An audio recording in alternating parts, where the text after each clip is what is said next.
Здравейте хора, аз ми Рабира и днес ще отговарям. Ще коментираме за любимите ми влогари. Секунда отново.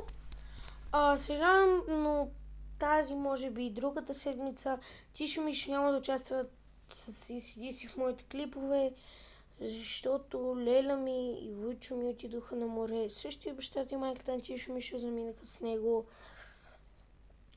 И няма можем да си имаме клип с тях, но аз може и да кача някой нов клип. Днес ще обсъждам моите любими влогари, като за начало първият въпрос е: кой е любимият ти влогър? Не искам да кажа нещо, защото имам и много други любими влогари.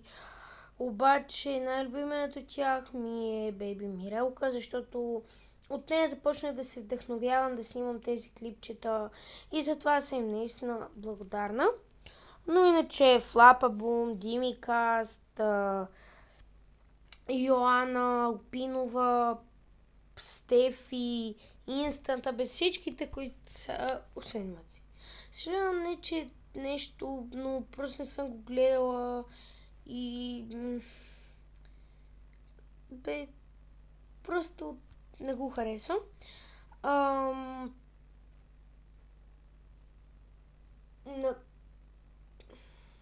Какво?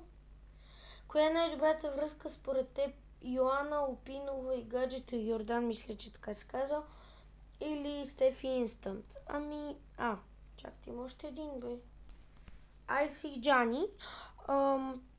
Всичките са добри, но според мен да. Айси Джани и Стефи и Инстант. А за Йоана... не знам, тя е правила много клипове. В смисъл, не е много с него, но...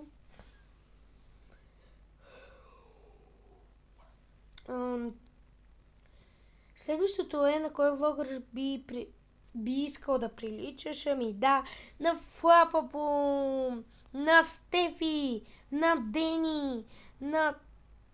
извинете за това питал. Извинете, не, защо така бе? Какво това бе? Гледайте очето ми как изглежда. Махни се.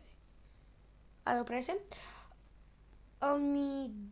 Да, сега ще кажа на кой искам да приличам. Бейби Мрека, Флапабум, Димикаст, Дени, Инстант, Стефи. Много са просто. Емил Конрад ми е един от любимите. Павел Колев и...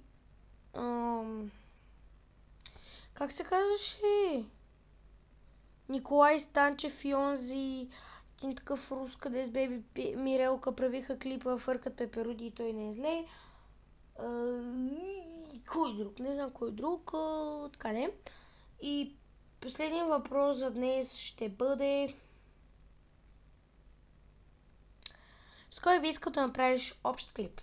Бейби Мирелка, Флапабум, Дени и Инстант и Стефи. И Емил Конрад е възможно малко, но да, те ще има човека сами любимци.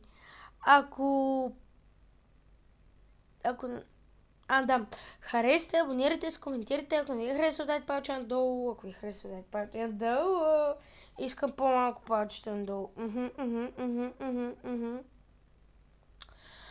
Между другото ще има по още един клип за Рита и Белю, защото миналите клипове не се чуваха добре. За Тишо Мишо, който просто снимаше и слагаше пръста на камерата или пръста на това отзад за звука и просто ще се чуем другия път и айде, чао!